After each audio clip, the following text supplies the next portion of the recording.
Olá, nosso entrevistado de hoje é o odontólogo e missionário Heberson Versali, natural de Arenápolis, Mato Grosso. Ele é também um amigo e irmão missionário da Igreja Batista Nacional Cristo Rei, em Várzea Grande, Mato Grosso. Olá, Heberson, tudo bem com você? É um prazer estar conversando com você e saber um pouco mais da sua jornada missionária nesse dia. Olá, meu irmão Daniel, como que você está? Como está a família? Para mim é um prazer estar aqui com você e ter essa oportunidade aí de falar um pouco sobre a nossa história e nossa caminhada com o Senhor Jesus. Que bom, Heberson. Eu gostaria de iniciar esse nosso bate-papo hoje, que você falasse um pouco para nós, um pouco da sua história, um pouco da sua família, como se deu o seu chamado vocacional missionário. Bom, antes de qualquer coisa, Daniel, eu gostaria de agradecer você pelo espaço que você tem proporcionado para nós, missionários, né, que estamos no campo, ou aqueles candidatos ao campo missionário. Para nós é fundamental esse espaço, Daniel, porque se faz necessário, né, é necessário para o missionário poder expressar as suas demandas, suas necessidades, seus desafios no campo missionário. Mas eu acredito também que não é só importante para nós, mas também para a igreja, já que esse conteúdo ele vai edificar os nossos irmãos, né? Então, parabéns aí pela iniciativa. Eu espero que o Senhor continue abençoando a sua vida e grandemente, tá bom? Bom, sobre minha história, sobre minha família, na verdade, eu gostaria de começar falando que eu sou casado, né, com a Ariane. Ela é missionária também, engenheira civil. Formamos aí praticamente na mesma época, né, no campo missionário ainda trabalhando, né, e já nós estamos casados aí há 11 anos e 3 meses, graças a Deus por isso, né, que hoje é um desafio manter um casamento, né, então nós louvamos a Deus por isso, casamos muito jovens ainda, e 4 dias depois de casado, nós fomos já para o campo missionário onde nós iríamos trabalhar efetivamente, que era na Argentina, e ali nós trabalhamos por 10, 11 anos com plantação de igreja, apoio à igreja local argentina, né? E também participamos no processo de revitalização de igrejas ali, né? Então, todo o nossa carreira missionária, nossa experiência missionária, praticamente foi durante esse período ali na Argentina. Ali foi nosso período de formação, né?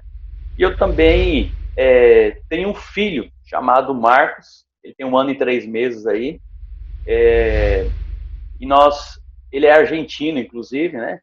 Então nós estamos aí com a família bem, graças a Deus, e isso é o que o Senhor tem nos dado. Nós louvamos a Deus pela nossa família, pelo nosso ministério, né?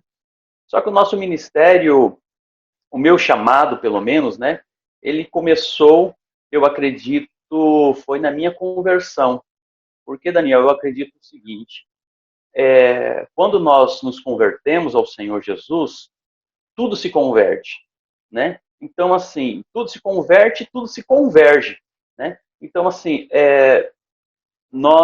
eu quando aceitei o Senhor Jesus, ou melhor dito, quando nós entendemos esse desafio, né, de caminhar com o Senhor Jesus nesse processo aí de salvação e tudo mais, eu rapidamente entendi, coisas de semanas depois, que Deus me estava chamando, né? E como que isso aconteceu? Primeiro que Deus me chamou para a salvação, né?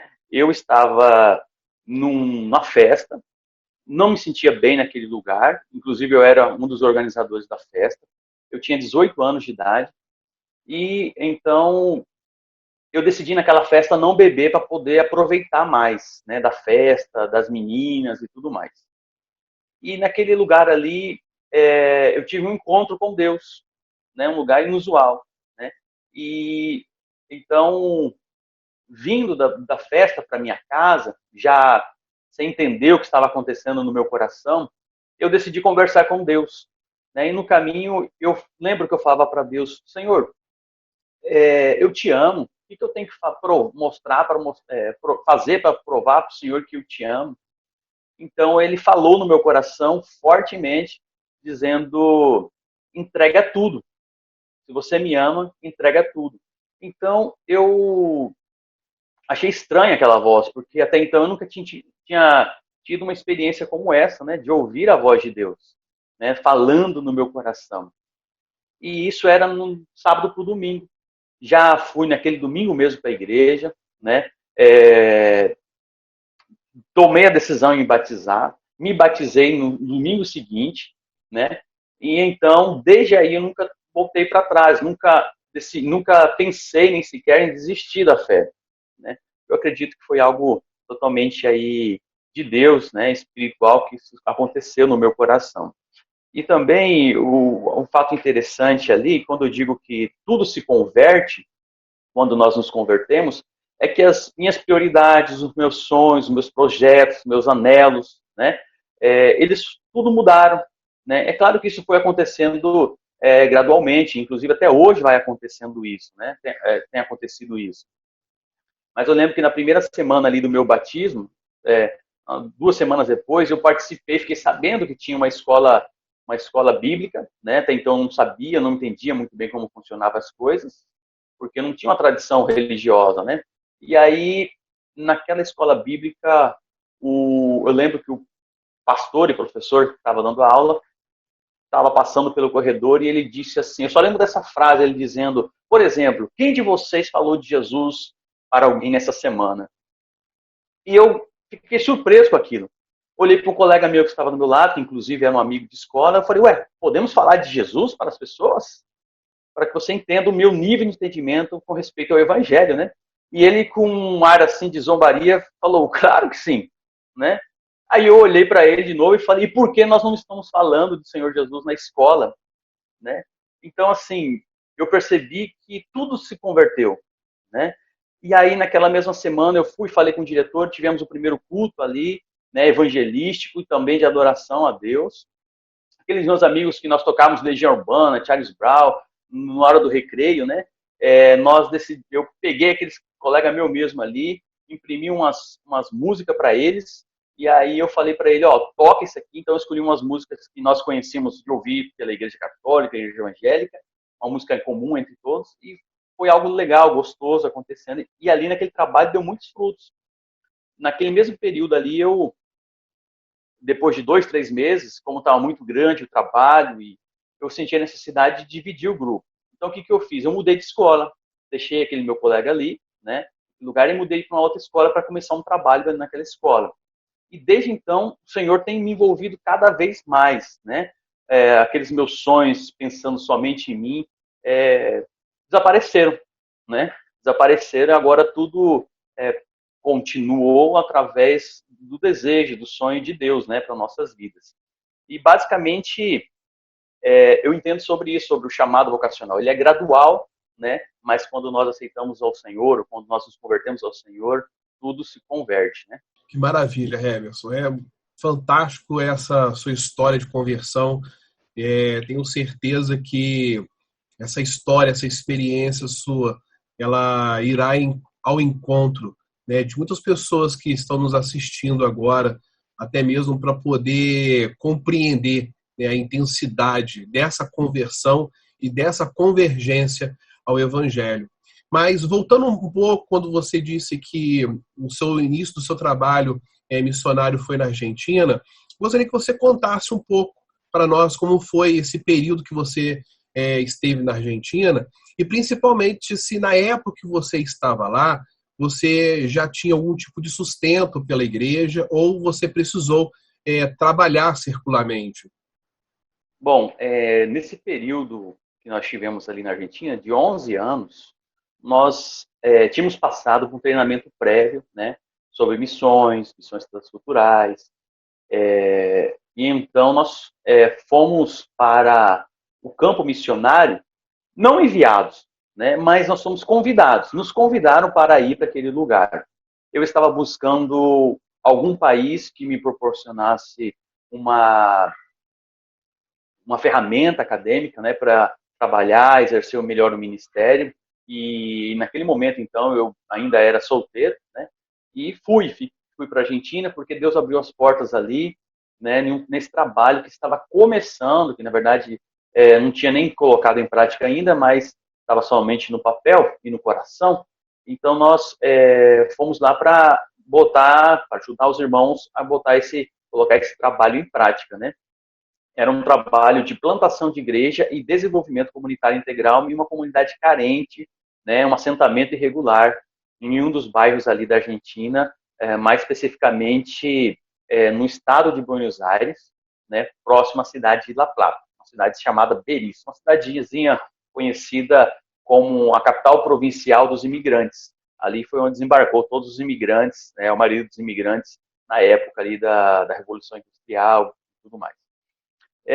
Então, o que aconteceu foi que, ao ir para aquele lugar, nós tivemos uma experiência maravilhosa ministerial, porque praticamente, Daniel, nossa formação toda, como eu disse, ela aconteceu nesse período, né?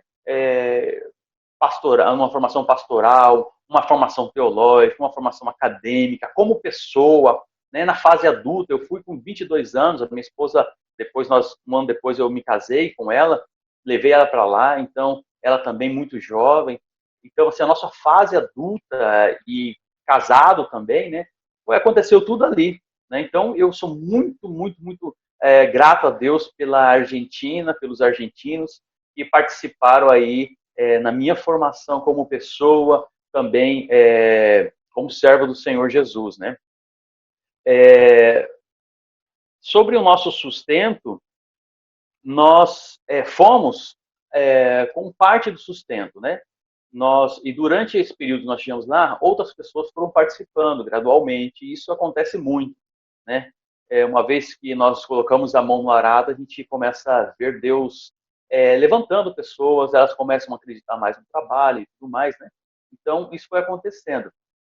Mas eu confesso que desde o primeiro ano que eu estive lá, eu tive sim que fazer tendas para complementar o sustento, né? Como fazer tenda é uma expressão que nós utilizamos, né? Principalmente no meio missionário, que traz essa ideia de que o missionário muitas vezes tem que trabalhar ou parcialmente ou de tempo integral para trazer o seu sustento, né?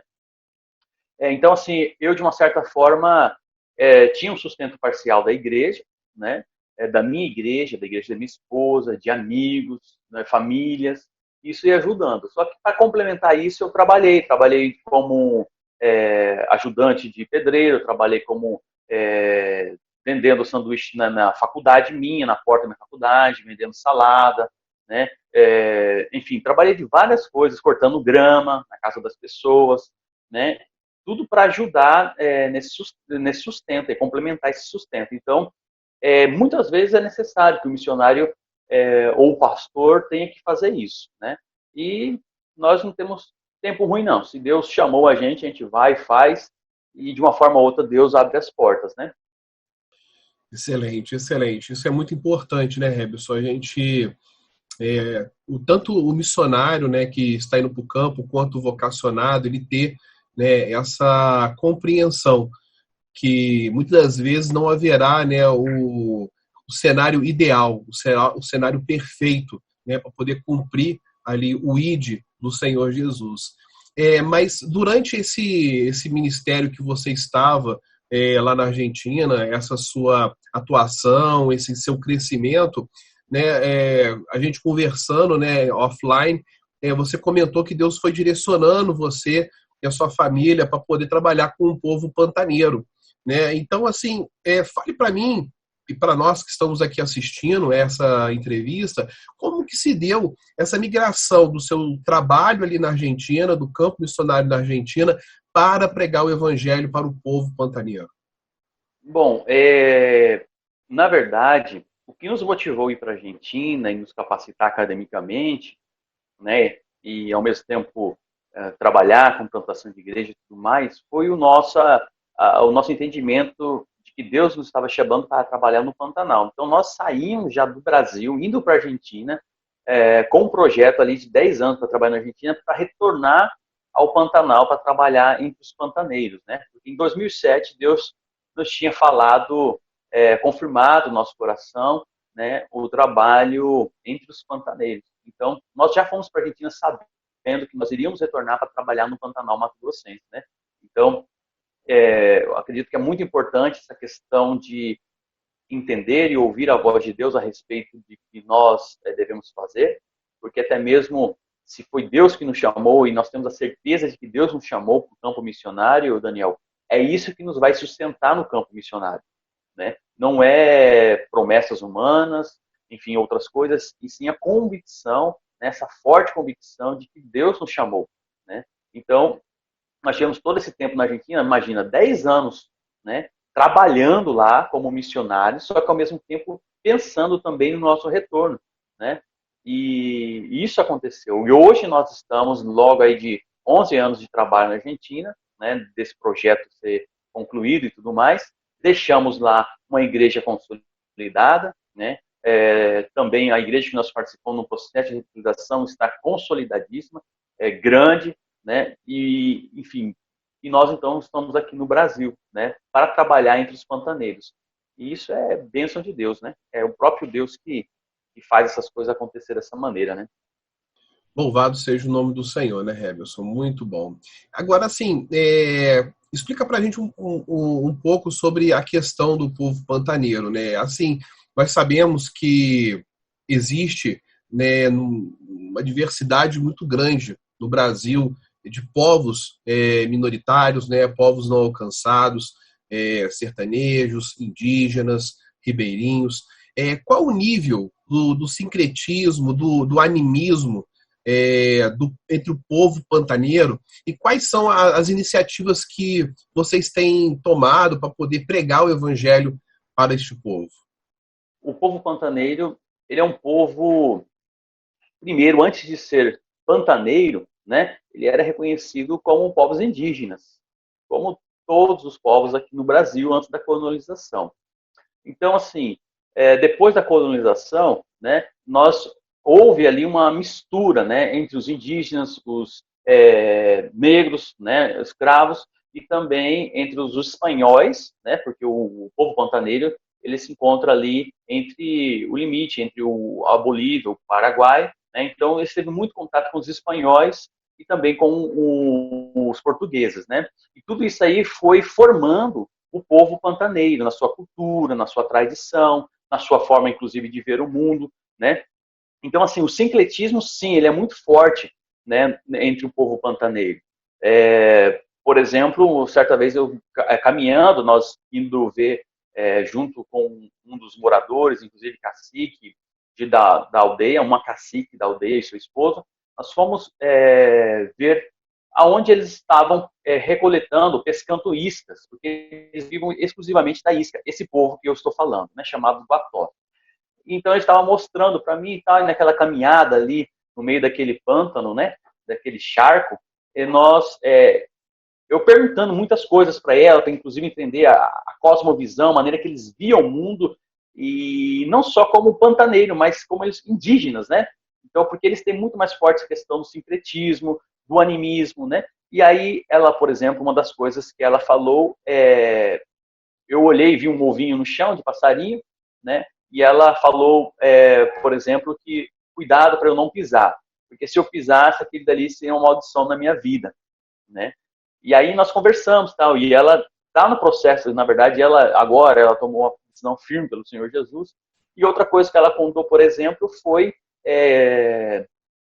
aí eu comecei a perguntar mais, e ela falou bem assim, por exemplo, você sabe o beija-flor? Eu falei assim, o ninho dele, por exemplo, você pode colocar ele na sua casa, na sua carteira, enfim, guardar ele, porque vai trazer muita sorte para você.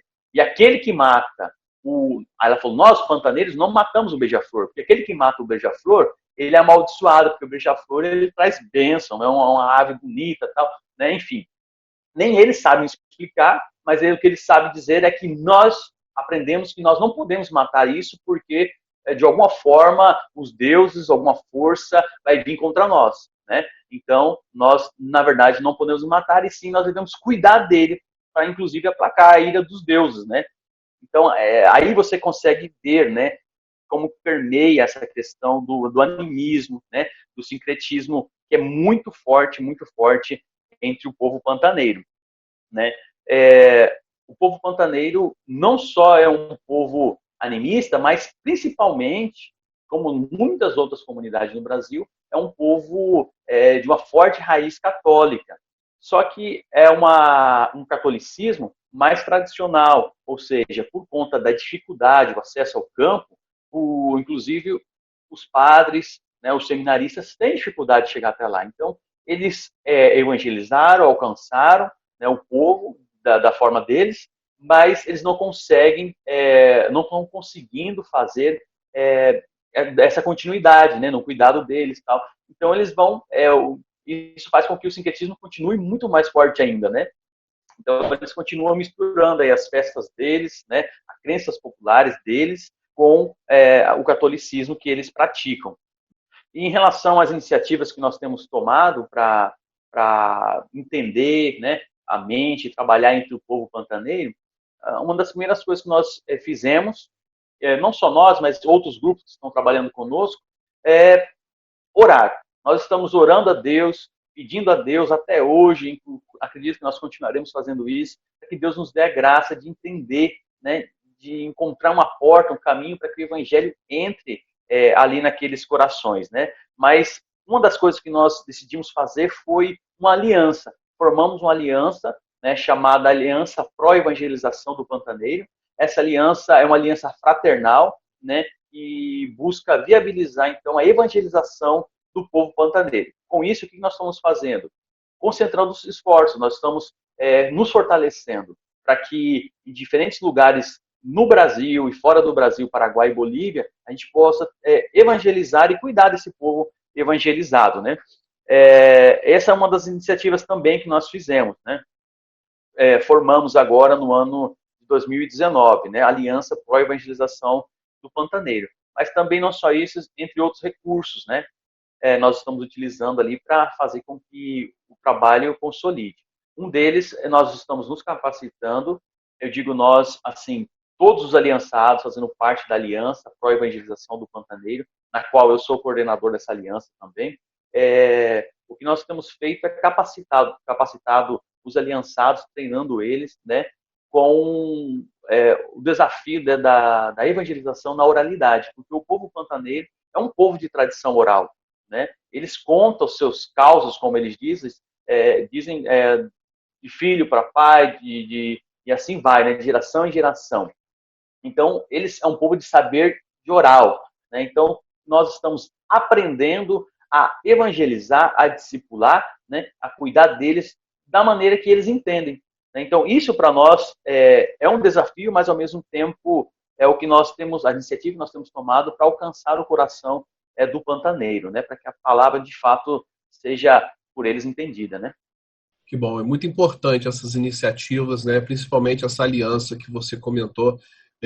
Uma vez essa aliança sendo estabelecida, ela também fortalece, né, outras frentes para poder trabalhar em conjunto e alcançar, né, o povo pantaneiro. Uma coisa que eu achei interessante que você falou é que esse povo, né, ele está numa região que faz divisa não, com o Brasil, né? Brasil, Bolívia e Paraguai. Quais são os desafios que esses povos pantaneiros, em cada país ou vivendo de forma territorial, né, uma vez está no Brasil, outra vez está na Bolívia, no Paraguai, quais são esses desafios que o povo pantaneiro enfrenta hoje, nos dias atuais? Bom, eu costumo dizer, Daniel, que o povo pantaneiro é um povo abençoado por Deus, mas de fato eu acredito nisso. É um povo muito próspero, né? A diferença, por exemplo, de outros povos, como por exemplo os sertanejos, que vivem muitas vezes na escassez, na necessidade extrema de água, de comida, né? Acesso a tudo, né? Ou seja, vivem em uma situação de quase de miséria. O povo pantaneiro, o desafio dele não é esse, não é a miséria, por exemplo, não é a falta de alimento, de comida. Inclusive é muito abundante, né? Eles saem pelo pátio da casa deles, tem comida, né? Vai perto do rio, tem peixe. Vai na plantação, tem mandioca. Em todos os lugares que eles vão, eles têm alimento. Então, é um povo que passa por extrema necessidade em relação ao alimento em si. Mas quais são os desafios desse povo? Na verdade, é a dificuldade de acesso, né? Muito distante. Então, nós sabemos que lugares distantes, assim, inóspitos, eles são poucos vistos pelo Estado, né? Então, assim, a dificuldade deles é o acesso à saúde, é o acesso, por exemplo, a qualquer serviço, né? Público ou privado mesmo, porque eles estão afastados de tudo, né? Dificuldade às estradas, né? Para chegar até lá, né? Então, assim, por um lado, o que desafia eles é o próprio ambiente que eles moram, né? Desafiam eles no sentido deles ter aquele benefício que nós que estamos na cidade temos, né? Mas, por outro lado, o pantaneiro consegue se fusionar ali com um ambiente que ele vive de uma maneira tão incrível que, aparentemente, em relação à alimentação, essas coisas todas, eles não têm essa necessidade, né? E sim, por exemplo, de saúde, dentista, médico, enfermeiro, né? Uma ecografia. Então, nós também temos feito isso, levado esse tipo de atendimento, né? Trabalho para eles, porque justamente nós identificamos essa necessidade, né? E como você falou, o povo pantaneiro, muitas vezes, ele se encontra em dois ambientes, né? Durante o ano. Eu acredito que o povo pantaneiro ele é um povo seminômade. O que significa isso? De acordo com a cheia, ele se encontra em um ambiente. Na época da seca, ele vai para outro ambiente, né? Normalmente, o povo pantaneiro, inclusive nós aqui do Mato Grosso, é reconhecido, o pessoal chamam eles de ribeirinhos, né? E nós temos corrigido essa fala, porque na verdade o povo pantaneiro não é um ribeirinho. O povo pantaneiro é pantaneiro, né? Por que ele é pantaneiro? Porque ele tem as suas características próprias daquele lugar, né? Como eu disse, a miscigenação do povo pantaneiro é muito grande. Então lá nós temos, por exemplo, quilombolas, comunidades quilombolas. Só em uma cidade que nós estamos trabalhando, existe cerca de 37 comunidades quilombolas, né? Em uma delas. E depois nós temos comunidades dentro do Pantanal. Nós encontramos no Pantanal brasileiro 2 comunidades indígenas somente, né? O resto foi tudo dizimado. Então são os Guatós e os Bororos, aqui dentro do Pantanal, né? Mas nós temos indígenas, temos missionários que trabalham com indígenas, que fizeram a tradução de Bíblia para a comunidade Bororo, né?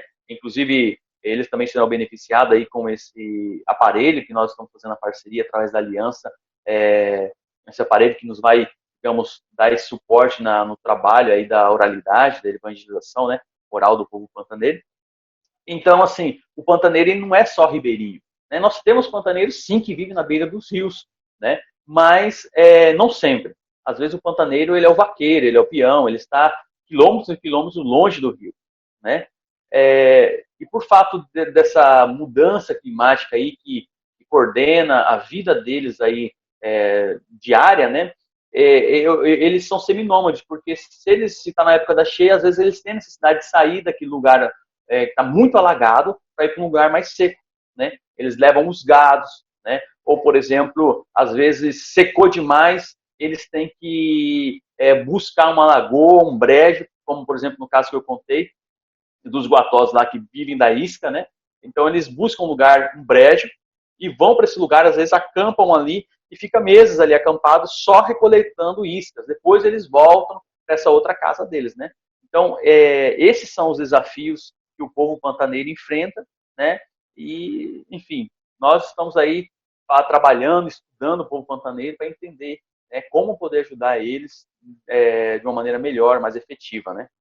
Eu achei interessante que você falou dessa característica, né, do povo pantaneiro, ele às vezes ser reconhecido como um outro povo minoritário, né? Acredito que por ele ser um povo que eu vou utilizar essa expressão, mas você pode me corrigir, né? Ele ser classificado, né, como um povo novo, né, por assim dizer, reconhecido como um povo novo, né, que não faz parte dessa característica de sertanejo, ribeirinho, quilombola.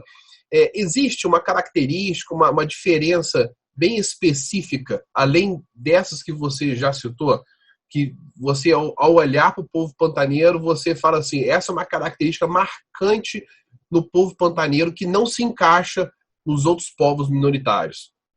Bom, basicamente, Daniel, as características do povo pantaneiro são essa que eu falei, né? E essa grande miscigenação, né?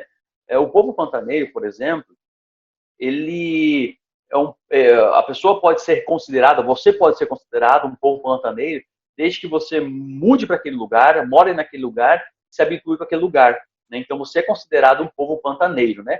Mas se você nasceu ali, você é pantaneiro, pantaneiro, entendeu? Então eu mesmo sou, muitos me chamam de o missionário pantaneiro, né? Mas na verdade eu não moro ali, tenho muita experiência naquele lugar. Se Deus proporcionar assim, a gente vai mudar para aquele lugar ali mais adiante, mas nesse momento nós não estamos morando, né? Então assim, o que define o povo pantaneiro é a condição dele em viver naquele lugar, né? Regido pelas próprias leis da natureza, né? Vivendo aí nessa dinâmica entre a cheia, né, que é a época da chuva, a vazante, que é a época que começa a baixar os rios, os lagos, né, as baías, e também a seca, né? Se a pessoa vive naquele ambiente ali e a vida dela toda está guiada por esses ambientes, por essa determinação da natureza, digamos dessa maneira, né? E ela vive em harmonia com isso, ela é considerada um povo pantaneiro, né? Então, assim, o povo pantaneiro, tradicionalmente, culturalmente, ele é muito complexo. Ele é muito complexo por conta dessas questões, né? Uma formação de vários outros grupos, né? Que fusionaram a mente, fusionaram a maneira de ver o mundo e se uniram e se tornaram um povo só, né? Então, assim, quando nós falamos de indígenas, nós estamos falando somente de indígenas, né? E, então, uma determinada comunidade, então você consegue estudar melhor aquela cabeça, entender melhor a maneira que eles veem o mundo. Quando você fala de ribeirinho, por exemplo, no Amazonas, você consegue entender que eles vivem exclusivamente do rio, né?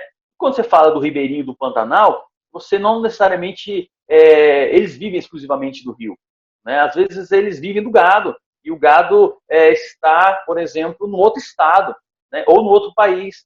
Então, assim, é muito complexo definir o povo pantaneiro. Agora, se nós fôssemos definir o povo pantaneiro, eu diria que o povo pantaneiro é aquele homem, aquela mulher, aquela criança, aquele idoso que vive do ambiente que a própria natureza oferece, né? E que nesses desafios ele consegue se desenvolver muito bem, né? Esse, digamos, é o povo pantaneiro. Muito bom, muito bom. Muito interessante conhecer mais do povo pantaneiro pelas suas palavras, Heberson. Agora, sim, a gente já está caminhando já para o final da nossa entrevista. A gente falou anteriormente sobre os desafios do povo pantaneiro.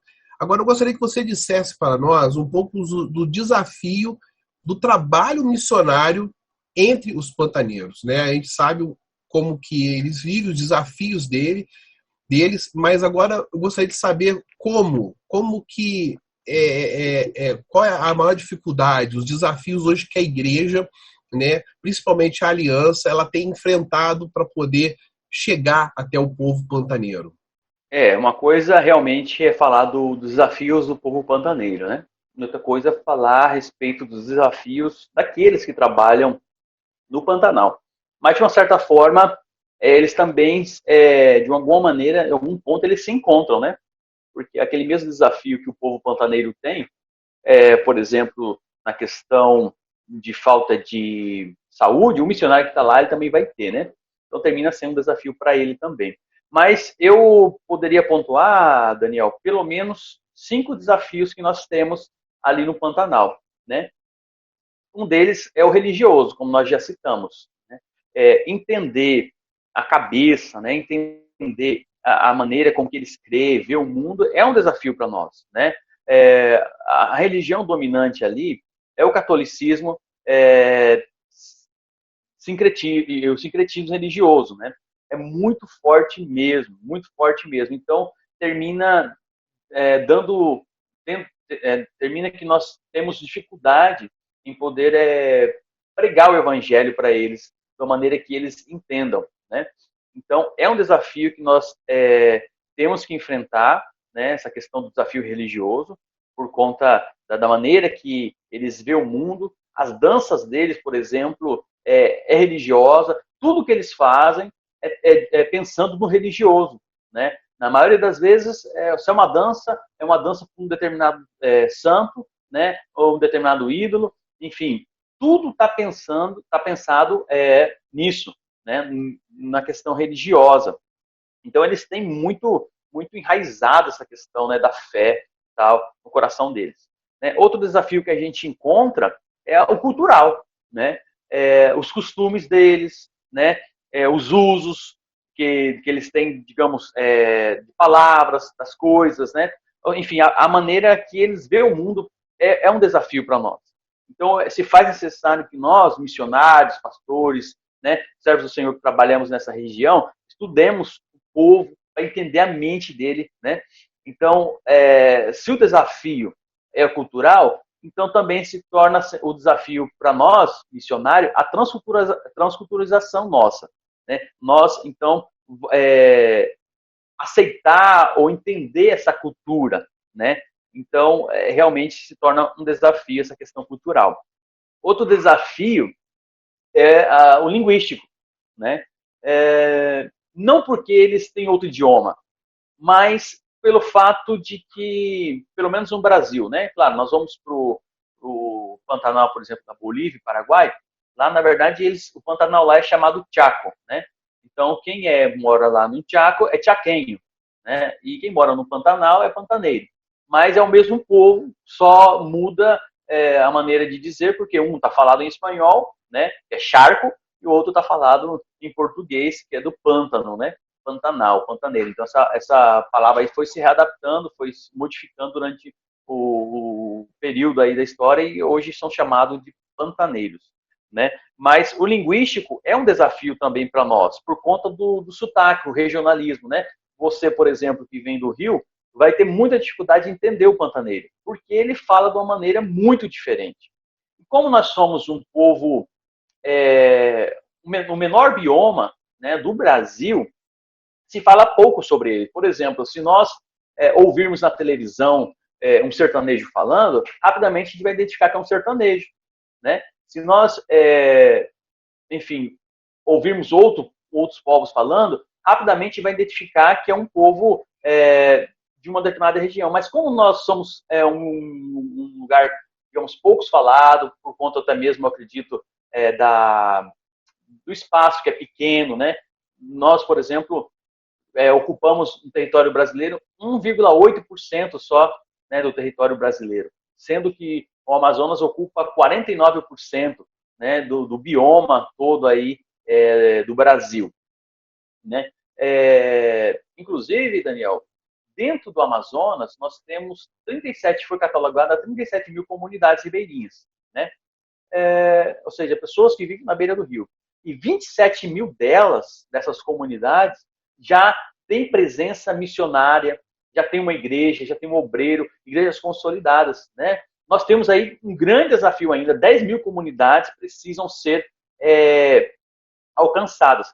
Mas esse mesmo estudo fala que nós temos, por município, 45 missionários, né? Glória a Deus por isso, precisamos aumentar muito mais ainda. Mas quando nós olhamos para o Pantanal, nós não temos essas informações. Por quê? Não foi o Pantanal nem considerado na pesquisa, né? Para ver, o pantaneiro não foi nem pensado, será que ele seria um povo? Não foi nem cogitada a possibilidade dele ser um povo menos evangelizado, né? Então, por conta dessa, eu acredito que se fala um pouco sobre ele, né? Então, o que nós viemos fazer também? Ser essa voz, né, de clamor do povo pantaneiro diante da igreja brasileira. Nós queremos levantar essa bandeira e falar, igreja brasileira, olhe também para o povo pantaneiro, porque há uma grande e extrema necessidade e urgente necessidade de evangelização do povo pantaneiro. Então, o linguístico ele se torna um desafio por conta dos sotaques, né? Mas não só por isso, mas pelo fato de que nós devemos aprender, nós missionários, né, pastores, devemos aprender a pregar o evangelho da oralidade, né, a contar histórias, né, a contar causos, como eles dizem, né, de uma maneira bíblica, de uma maneira saudável, né, teologicamente saudável, que eles possam entender. Então, para nós da cidade, é difícil fazer isso, né? É difícil nós deixarmos os nossos métodos e então aplicar um novo método ou aprender com eles a respeito de ensinar a Deus através da oralidade. Então, isso é um desafio para nós, é um desafio muito grande. Um exemplo que eu dou é que um certo colaborador, aí, uma certa pessoa que trabalha com a gente, está nessa aventura de aprender a trabalhar com o povo pantaneiro, e ele, chegando lá, ele estava falando, ele falou assim, por exemplo, qual que é o barulho que faz o átomo?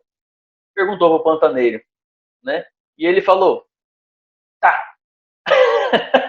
Qual que é o barulho de explosão do átomo? Ele disse, tá. Ou seja, falar de átomo com o pantaneiro, de explosão de átomo, né, de choques ali entre eletrões, protões, eletrônios, tá? É um desafio muito grande, né? Então, assim, isso mostra que nós ainda não estamos preparados para pregar para o povo pantaneiro, né? Então, linguístico é um desafio. Outro desafio muito grande é o econômico, né? Porque, se bem que nós sabemos que é um desafio pregar para os mais ricos dos ricos por conta do acesso, né? Eles vivem em lugares isolados, né? Com uma extrema segurança. É um desafio, mas também pregar para os mais necessitados também se torna um desafio, né? Por quê? Porque eles têm carência de muitas coisas, né? Então, assim, quando nós vamos lá, normalmente nós levamos, como eu sou dentista, eu atendo, né? Eu atendo a saúde bucal deles ali, né? Como há outros médicos, parceiros, colaboradores que também vão com a gente. Então a gente vai tentando minimizar isso. Quando normalmente as viagens que nós fazemos, nós dividimos os gastos entre nós, né, que estamos indo. Por quê? Para você viajar, por exemplo, de barco 2 horas e meia, né? Nós vamos de carro até um determinado ponto, até onde nós conseguimos. Aí nós desembarcamos ali, pegamos a nossa voadeira, né? Pegamos a voadeira e descemos, por exemplo, 2,5 km. Para você ir e voltar, você gasta R$ 1.500, né? Então, assim, só de combustível, né? Da voadeira, da lancha, né? Que está levando a gente. Aí, se tiver que pagar algum piloteiro, você vai ter que pagar um pouquinho mais. Então, se torna um desafio muito grande a questão econômica, né? Porque até mesmo quando você vai, você tem que levar de tudo, né? Porque é difícil mesmo. Então, assim, o desafio religioso, cultural, linguístico é grande e o econômico também, né? E por último, Daniel, o desafio que eu estive refletindo sobre isso é o desafio de formar obreiros vocacionados para essas regiões, né? Por quê? Nós temos formado em nossos seminários, né, em nossas igrejas, muitas pessoas para trabalhar em ambiente urbano. Eu acredito que isso seja até mesmo por conta da necessidade. Há uma necessidade maior em ambientes urbanos, porque a maior concentração está naquele lugar, né? E graças a Deus nós temos obreiros para isso. Mas existem igrejas, por exemplo, que tem 10, 12, 14 pastores no mesmo lugar, né? Outros pastores estão nesses lugares, às vezes, sem cumprir uma função específica, estão bem perdidos ali. Então, há uma grande também digamos, abundância de pastores em alguns lugares da cidade. Aí, quando você olha para um ambiente como esse, você vê poucos obreiros, pastores, missionários, né? Então, formar obreiro vocacionado para essa região é um desafio, né? Então, não só por conta da necessidade que nós temos na cidade, que eu acredito que os obreiros ficam ali, mas também por conta da comodidade, né? Eu acredito que, se em nossas pregações nós dizemos, por exemplo, todos nós somos missionários e você pode ser missionário onde você quiser, onde você está, dificilmente alguém vai falar, então, peraí, já que eu posso ir onde eu vou estar, eu vou escolher ir para o meio do mato e viver na dificuldade que o povo vive. Dificilmente alguém vai falar isso, não, já que eu sou missionário e eu posso estar onde eu quiser, então eu vou escolher estar na comodidade, isso é óbvio, né? Então, assim, talvez isso seja também um dos motivos, né? Que as pessoas não queiram sair das grandes cidades por conta da comodidade. Mas eu acredito que também não só isso, senão que há o incentivo da igreja, né, e a conscientização que é pouca, né, nas igrejas em relação à necessidade desses lugares. A gente fala pouco sobre isso. Por isso que um espaço como esse é importante, né? porque a gente pode falar da necessidade, né? Convocar a gente, obreiros, servos do Senhor, a trabalhar, olharem para esses lugares que também existe uma extrema necessidade, né, de obreiros vocacionados para trabalhar nesses lugares, né? Então, assim, basicamente, eu acredito que a formação de obreiros vocacionados para esses lugares é também um grande desafio nosso. Por isso, Daniel, nós estamos apostando na formação de obreiros locais. O que nós estamos fazendo? Com aqueles gato pingado que a gente tem, de obreiros, nós estamos, por exemplo, como eu, nós vamos lá e investimos no obreiro local, né? Aquela pessoa que se converte, nós estamos formando ele para que ele continue naquele lugar e que ali ele possa pregar o evangelho e plantar igrejas, multiplicar o reino de Deus naquele lugar. E nós temos percebido que isso é muito mais barato e efetivo, né? Então, nós precisamos que os dois lados estejam preparados. Tanto a igreja da cidade indo para o campo, em lugares como esses, tanto como obreiros locais que vão depois multiplicar essa ideia, né? Então, esses são os desafios aí que nós encontramos dentro do ambiente que nós estamos trabalhando, que é o Pantanal, né? Excelente, Heverson. Olha, eu estou aqui impactado com essas questões que você levantou, né? Esses 5 desafios missionários, né? Eu acho que você foi mesmo no cerne da questão e louvo a Deus por esse discernimento que você tem tido e acredito que Deus fará, sim, por meio até mesmo dessa entrevista, né? Para que conscientize lideranças, conscientize vocacionados, conscientize a igreja do Senhor desse cumprimento do ID também para o povo pantaneiro. A gente já está encerrando nossa entrevista e eu gostaria de deixar agora esse espaço aberto para que você pudesse falar alguma coisa que a gente não perguntou, alguma situação, alguma abordagem que por alguma situação a gente não conseguiu aqui colocar nas perguntas anteriores.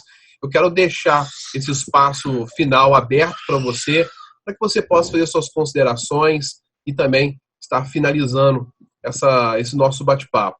Talvez eu gostaria de dar uma ênfase melhor, ou maior, na questão do engajamento da igreja brasileira, né, para o povo pantaneiro, né? Então, assim, o nosso desejo, Daniel, é que nos seminários, né, nas literaturas, nós encontremos também, naquela lista de povos menos evangelizados do Brasil, o nome do povo pantaneiro. Porque se nós conseguirmos colocar o povo pantaneiro como um povo menos evangelizado nas literaturas, nos seminários, né, o olhar da igreja brasileira vai estar voltado também para o povo pantaneiro. Então, muitas vezes, o obreiro que trabalha numa região próxima à nossa, ou talvez até distante, ao ler aquele material, né, ou ouvir a respeito disso, ele vai falar, poxa, eu moro perto, né, ou tenho um parente perto, eu entendo um pouco sobre a cultura e por que eu vou tão longe, né, se aqui está precisando? Muitas vezes é isso que está acontecendo. Já escutei, por exemplo, Daniel, deixando de lado, não, sem deixar de lado aquela questão de que Deus chama algumas pessoas para lugares específicos, né? Pode ser que isso aconteça mesmo, mas já escutei casos, por exemplo, de pessoas dizendo não, eu não vou trabalhar entre os pantaneiros porque meu chamado é para trabalhar entre os quilombolas, né?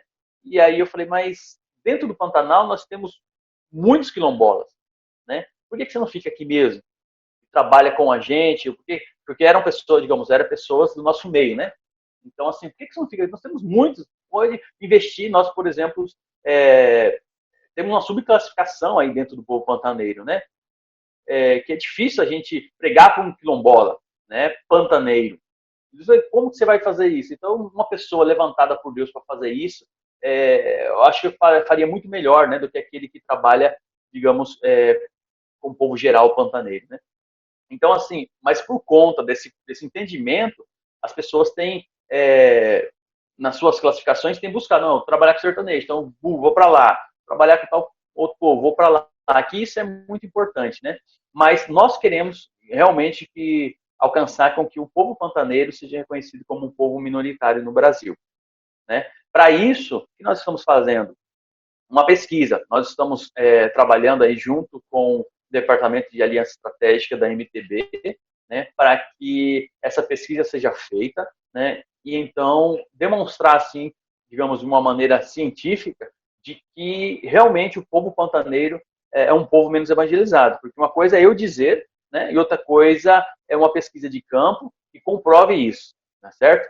É claro que a observação nossa demonstra isso. Nós, por exemplo, nas comunidades que nós temos ido, nós dificilmente vemos igrejas nelas, senão quando tem a igreja católica, né? Ou muitas delas, algumas delas, igrejas Assembleia de Deus, que está precisando de uma revitalização, por conta até mesmo da nossa região aqui, da contextualização, né, que eu falei para vocês, os desafios, né, linguístico, cultural, tal, e muitas das vezes nossos irmãos da Assembleia de Deus têm essa dificuldade, né, de encontrar, digamos, essas portas para, digamos, pregar o evangelho para o povo pantaneiro, né? Então fica um número muito limitado de membros, 6 pessoas, 3 pessoas, né? E o pastor fica ali, tá lutando, até que ele desiste, vai para outro lugar. Quem não desiste dali, normalmente, as histórias que nós temos conhecido, são os pastores pantaneiros que se converteram e continuam ali, né?